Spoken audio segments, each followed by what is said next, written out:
সংগ্রামী উপস্থিতি, বাংলাদেশ ইসলামী ছাত্র শিবিরের ঐতিহাসিক কোরআন দিবস 1985 সালের 11 মে যে ইতিহাস সৃষ্টি করেছিল চাঁপাইনবাবগঞ্জবাসী, শুধু চাঁপাইনবাবগঞ্জবাসী নয়, পুরো বাংলাদেশ এবং সমগ্র পৃথিবী এই কোরআন দিবসের শহীদদের যেমন শ্রদ্ধা ভরে স্মরণ করে, একই সঙ্গে চাঁপাইনবাবগঞ্জের বীর জনতাকে শ্রদ্ধা ভরে স্মরণ করে।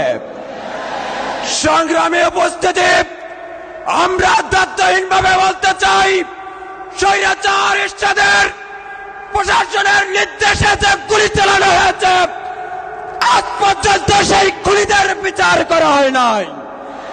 24 পরবর্তী বাংলাদেশে দ্রুত সময়ের মধ্যে ওয়াহিদুজ্জামান মোল্লা সহ সকল খুনিদের গ্রেফতার করে দৃষ্টান্তমূলক শাস্তি দিতে হবে।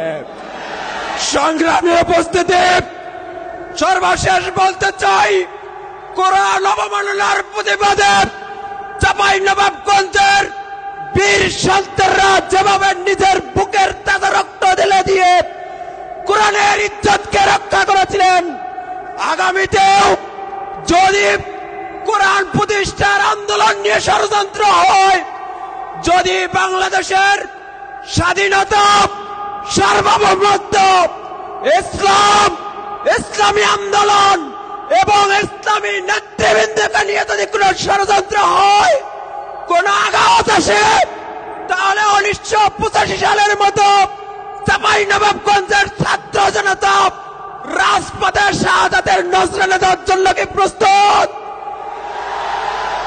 আল্লাহ হাফেজ। বাংলাদেশ জিন্দাবাদ, বাংলাদেশ ইসলামী ছাত্র শিবির জিন্দাবাদ, ইনকিলাব জিন্দাবাদ, জুলাই বিপ্লব দীর্ঘজীবী হোক।